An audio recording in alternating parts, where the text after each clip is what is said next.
Pues aparte de lo que ha leído nuestro hermano Magno, hay algunos textos que nos hablan de nombres del Señor.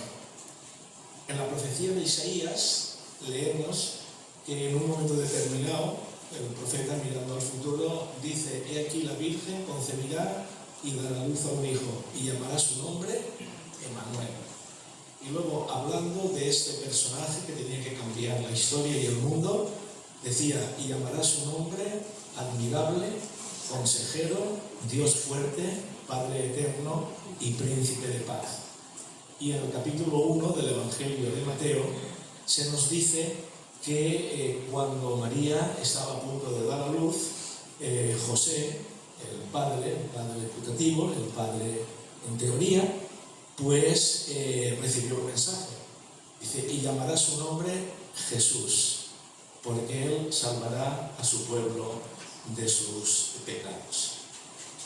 Un antiguo escritor británico, Oscar Wilde, escribió un libro que se llamaba La importancia de llamarte Ernesto. Y los nombres son importantes. En la Biblia aparecen muchos nombres, muchísimos. Y solamente en el último capítulo de la carta a los romanos, el apóstol Pablo cita por nombre a 35 personas. Es decir, que esto era importante. Y ha habido y hay diferentes costumbres para poner nombres a los hijos, que varían según los países, las épocas, las influencias y las preferencias familiares. Permitidme que abuse de algunas personas que conozco más. Celia, ¿por qué te pusieron Celia? Para llamarme Carla. Mi padre se llamaba Carlos y no le gustaba que lo hiciera. Si hubiera sido chico, me hubiera llamado Carlos. Bueno, a veces en las familias hay la costumbre de poner el mismo nombre a los hijos o a las hijas que el padre y la madre, y en otras todo lo contrario, que no se parezcan. Hermano Magno, ¿por qué se llama usted así? La verdad que somos 4 hermanos varones y los nombres son bastante peculiares. El suyo. Magno, creo que fue por Alejandro Magno. Lo citaremos luego. El gran emperador que dicen que cuando no había cumplido aún 33 años, se puso a llorar porque pensaba que no había más mundo que conquistar. Alejandro el Magno, Alejandro el Grande, que es lo que significa. David, tú que estás allí calladito al fondo, David, a ti te digo, ¿por qué te pusieron David? Pues yo se lo pregunté a mi madre y dice que ella miró la estrella del árbol y se acordó de ese nombre, por eso. Pero mi padre me quería poner Aurelio. ¿Pero por qué la estrella del árbol? ¿Qué significa eso de la estrella del árbol? Se acordó de que había un rey y por eso. O sea que tú eres el rey de la casa, ¿no? David también es un nombre bíblico y sabéis que significa el amado. El amado. Algún día hablaremos de David. Estoy seguro que si os preguntara, cada uno tendría una respuesta diferente. Por ejemplo, mi padre se llamaba Manuel, mi abuelo se llamaba Manuel, y por lo tanto yo me pusieron Manuel. Pero, como nací un día muy especial, que fue el 1 de mayo, todos los días son especiales, pero para mis padres este lo era, y entonces mi madre, según la costumbre de la época, se fijó en el santoral del día, porque eran católicos como la mayoría, y el santoral era San Felipe, y poca gente sabe que lo llaman Manuel Felipe. Manuel Felipe, ¿verdad? Es decir, que en algunos lo repiten, pero en otros que no se parezcan para nada los nombres de los padres, ¿verdad? Que no se parezcan para nada. A veces hay padres que han puesto a sus hijos nombres de un personaje que han admirado. Por ejemplo, qué sé yo, un guerrero, un conquistador, etc. Pero también en ocasiones, cuando se puso de moda hace años en Valencia Nino Bravo, con Noelia, conozco a 3 Noelias que le pusieron por Nino Bravo, ¿verdad? Luego también hay algunos que les han gustado nombres evangélicos. Y sabemos que es evangélico, ¿verdad? aunque en España, por la intolerancia y la transigencia que ha habido durante muchos años, a veces no se dejaban poner nombres bíblicos siendo bíblicos. Por ejemplo, un gran pastor que ya está con el Señor, que algunos lo habéis conocido, Roberto Beler. Él, cuando su abuelo, porque su padre murió antes de que su madre diera luz, fue al registro a ponerle por nombre Israel, y el registro no se lo dejó poner. Entonces le puso por nombre Roberto. Pero normalmente mucha gente le conocíamos como Israel. Un pastor de Denia, que conocéis, ya jubilado, Jorge Pastor, seguro que muchos le conocéis, él se llama Jorge Juan, porque su padre era amigo de dos misioneros, que uno se llamaba Jorge y el otro Juan. Entonces, Jorge Juan. Y mi esposa tiene un nombre muy bonito que se llama Damaris, que es un nombre bíblico, y es un nombre de origen griego, ateniense. Cuando San Pablo estaba predicando en Atenas, se nos dice que se convirtió al Evangelio el responsable del Areópago, que se llamaba Dionisio, y una mujer llamada Damaris, lo cual ya tendría su importancia, porque entonces las mujeres no pintaban prácticamente nada, y menos en la sociedad griega. Me gusta tanto el nombre que, con el sentido del humor que mi esposa y yo, casi 52 años de casados, seguimos teniendo, yo le digo, cariño, yo no sé si me enamoré de ti o de tu nombre, ¿verdad? Pero bueno, yo creo que, etcétera, ¿no? También hay algunos nombres rebuscados, nombres raros. El otro día vino a mi mano un recorte de prensa que en una zona de España, la zona de León, hay unos pueblos que todavía tienen nombre de la época de los visigodos y que se han transmitido de generación en generación. A veces, algunos que conocemos nos parecen raros, pero mirad esto: Astrasigildo, Tirifilo, Arquipio, Ludimila, Eustorgia, Etelsina, Lodoaldo, Odelinda, Eumencia, etc. Raritos, ¿verdad? Yo, cuando hice el servicio militar, estaba en el pabellón de mando, en el centro de reclutas, y cada 3 meses venía un cupo de los nuevos reclutas. Y claro, yo veía la lista, por cierto, al ver la lista veía si alguno era evangélico, y entonces iba un poco para orientarle lo que tenía que hacer, porque en aquel tiempo, otro día entraremos en detalles, no era fácil, ¿verdad?, dar testimonio de la fe. Y vi un chico, un hombre, que sus padres seguramente les gustaría toda la mitología griega y las costumbres griegas y tal, pero al pobrecito le pusieron Odomeónidas. Odomeónidas. No sé si se cambió el nombre, etc. Bueno, lo cierto es que se pone nombre por muchas razones y por muchas costumbres, pero en ocasiones el nombre identifica. Por ejemplo, a nosotros se nos conoce como cristianos evangélicos bautistas, evangélicos protestantes, quizá por nuestro enfoque con la reforma del siglo XVI y porque entendemos que la Biblia es nuestra única norma de fe y de costumbres y de vida. No somos bautistas por el bautismo, porque hay gente que dice que el bautismo salva. Nosotros no. El bautismo es una respuesta de fe y una obediencia al mandato del Señor. El que creyere, primero creer y luego se bautizará, será salvo, ¿verdad? Pero vamos a ver qué nos dice la historia en cuanto a costumbres antiguos. Para los habitantes de Oriente, especialmente el pueblo semita, el nombre debía tener una relación con la persona que había nacido, aunque fuera circunstancial o aunque fuera pensando en el futuro. Aquí ponemos el nombre y ya está. Para los hebreos, especialmente, el nombre era algo más profundo. En la Biblia encontramos, por ejemplo, Moisés. Seguro que sabéis lo que significa. Salvado, sacado de las aguas. ¿Sabéis lo que significa el nombre de Isaac? Risa, porque Sara que ya era mayor, se creía que no iba a ser madre y se rió y dijo, pues ahora tu hijo Isaac, qué risa, ¿verdad? Hay algunos datos bíblicos que a veces la gente no sabe, pero Benjamín significa el último. Por eso cuando decimos es el Benjamín de la familia, significa el último, ¿verdad? Y luego veréis que en el Antiguo Testamento, en hebreo, hay muchos nombres que terminan por Ías o por él. Isaías, Jeremías, Abdías, etc. Y él, Daniel, Zorobabel, Joel, etc.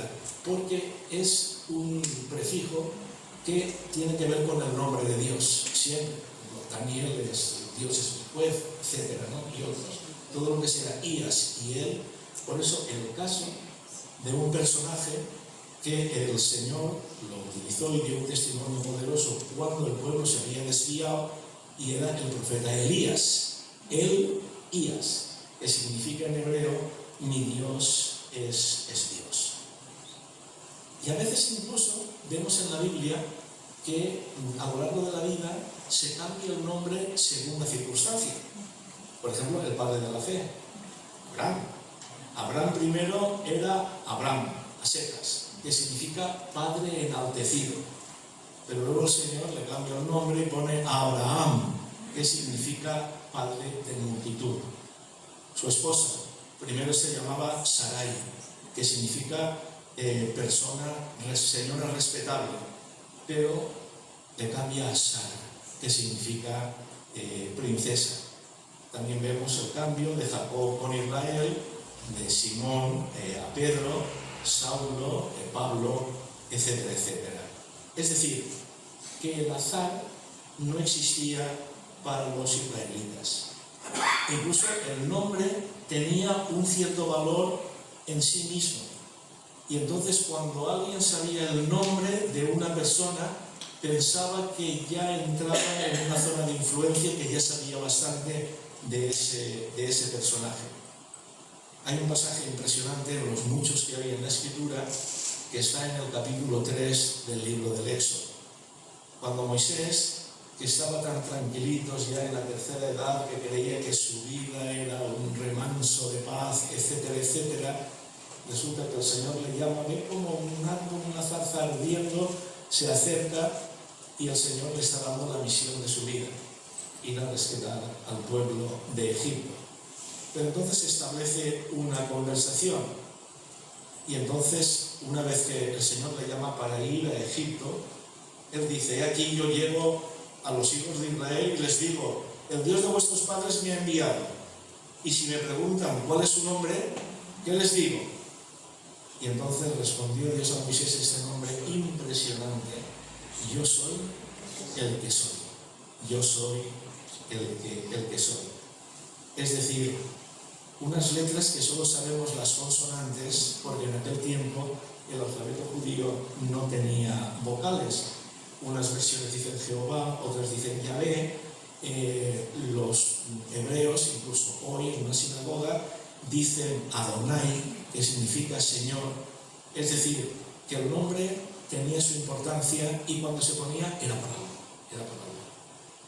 Y ahora vamos a la lectura que ha tenido nuestro hermano Magno en Oseas. Qué capítulo más rarito, ¿verdad? Capítulo un poco raro.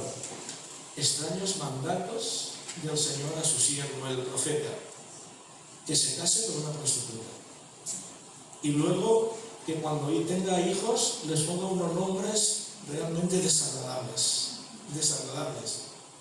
¿Por qué no tiene que ponerles nombres más corrientes y con un significado más positivo? Como por ejemplo el nombre de Oseas, el Señor ha ayudado, o su padre Beri, pozo o fuente, o su esposa Gomer, el Señor ha completado. No, pues el primer hijo se llamaría Jezreel, que es un lugar manchado de sangre. ¿Os imagináis que a nuestros hijos le pusiéramos o Auschwitz, o Hiroshima, o Chernóbil, o Treblinka, que son lugares realmente desagradables, lugares de recuerdos tristes, de maldad o de muerte?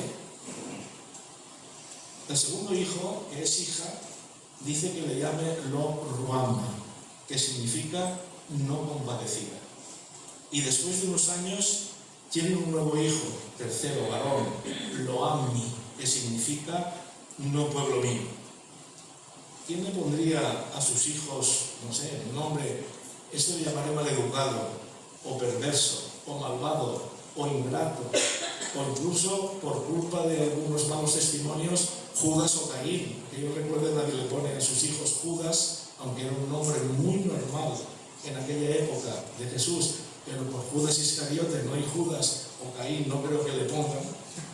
¿Y por qué el Señor primero le manda al profeta casarse con una prostituta y ponerle unos nombres tan extraños y tan negativos a sus hijos? Pues tenemos que entrar en el contexto.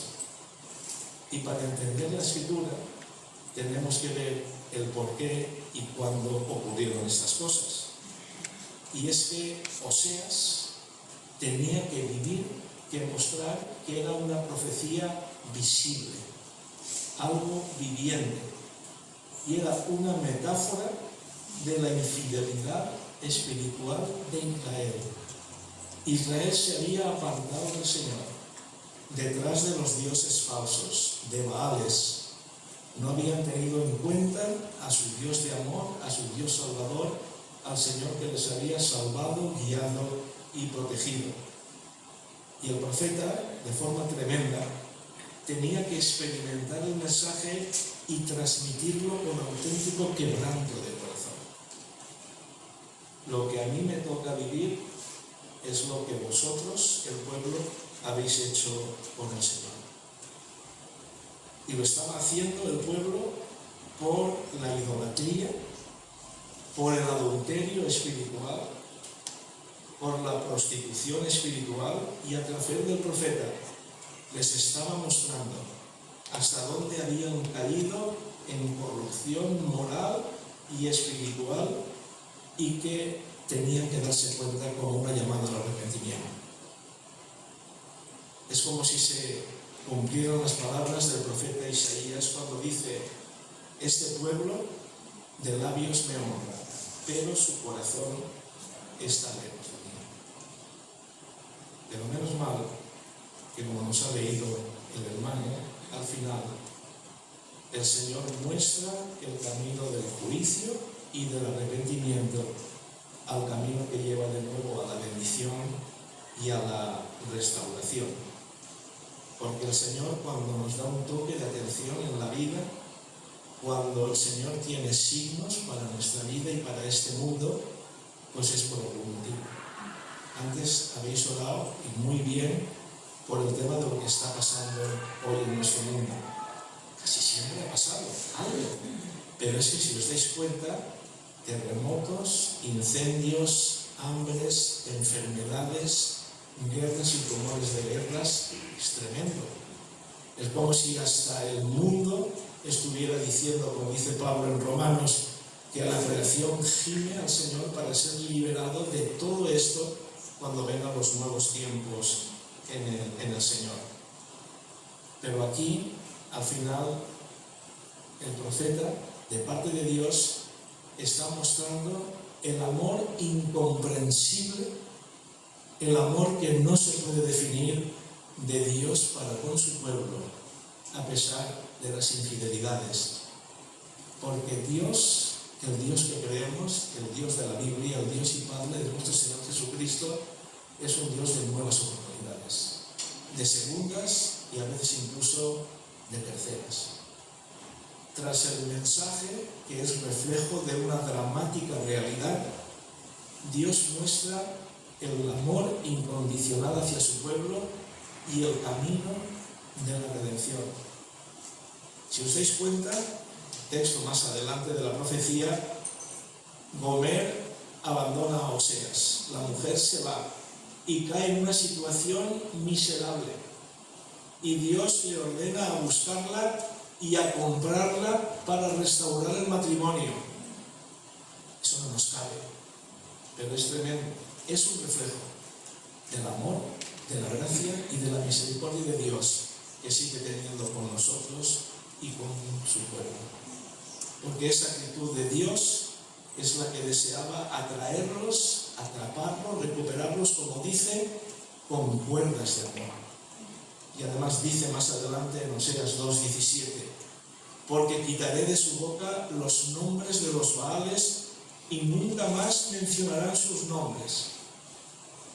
Los Baales eran los dioses falsos. Y la idolatría, en un sentido, no solamente es adorar a imágenes, sino poner algo ante nosotros que ocupe el lugar de Dios. Lo que ocupa el lugar de Dios en nuestra vida, en un sentido, es idolatría. En un sentido son como aquellos Baales de aquel tiempo.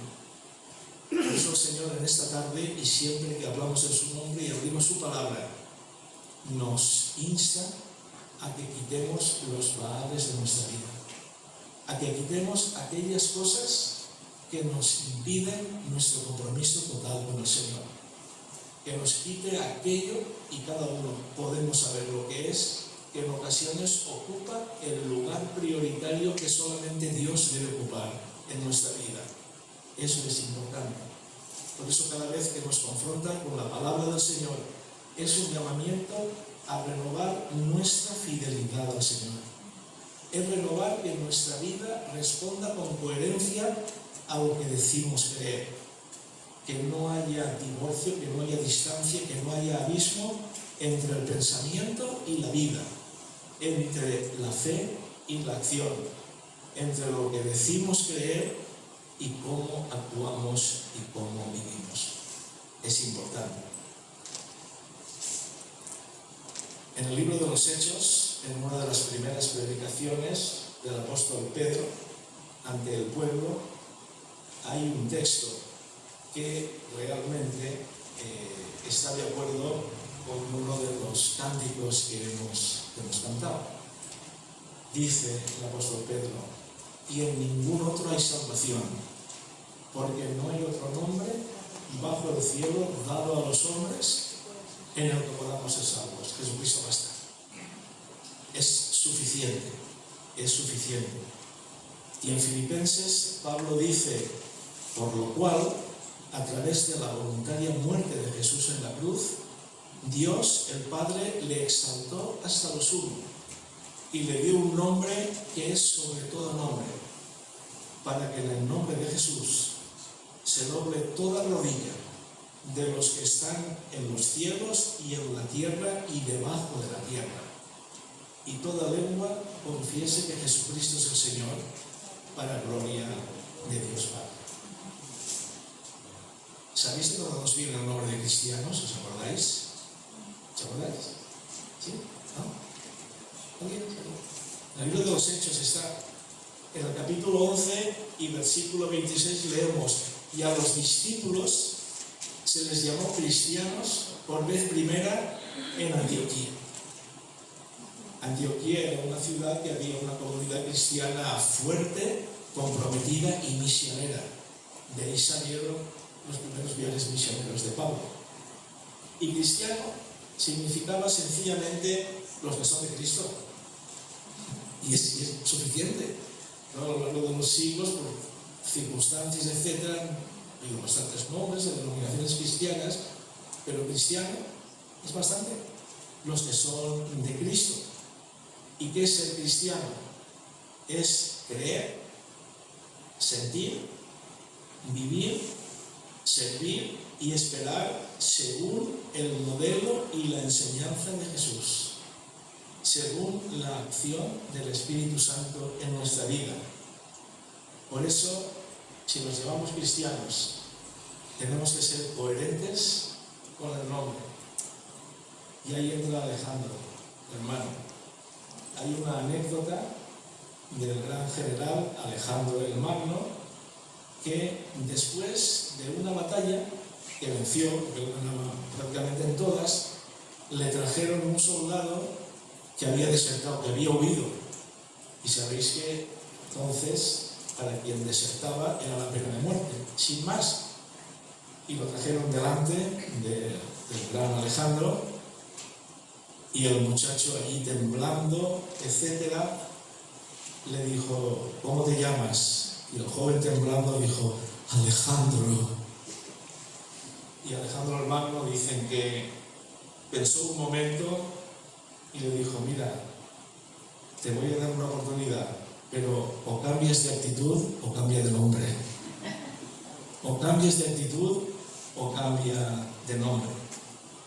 Somos cristianos y somos llamados a honrar el apellido de nuestra familia espiritual. Honramos al Señor y honramos a nuestra familia. Porque lo que hacemos y lo que somos repercute para bien o para mal, incluso en la familia de la carne. A veces sabéis, se dice, mira, es un garbanzo negro de la familia. Bueno, pues nosotros, como cristianos, tenemos precisamente que honrar el nombre del Señor y en un sentido, aunque la gloria es para el Señor, pero también dignificar y honrar el nombre de la Iglesia a la que pertenecemos. Por eso recordamos que nos reunimos en el nombre del Señor Jesús y que oramos en el nombre de Jesús. Había un cántico espiritual negro, sabéis que viene del siglo XIX, etc., y que es muy hermoso. También se ha cantado antiguamente en nuestras iglesias. No sé si alguno lo sabéis, dice, Dios, yo quiero ser cristiano. Decía, no os lo canto porque mi garganta no está para mucho, pero es muy hermoso como muchos espirituales negros. Decía, Dios, yo quiero ser cristiano de corazón. Dios, yo quiero ser más limpio de corazón. Dios, yo quiero ser más santo de corazón. Dios, yo quiero amarte siempre de corazón. Que el Señor permita que nuestro nombre de cristianos sea algo que le honre, que le glorifique, que nuestro testimonio sea realmente coherente y que la gente vea en nosotros un reflejo del amor, de la paz y de la esperanza, que es el centro del mensaje cristiano. Que el Señor nos bendiga.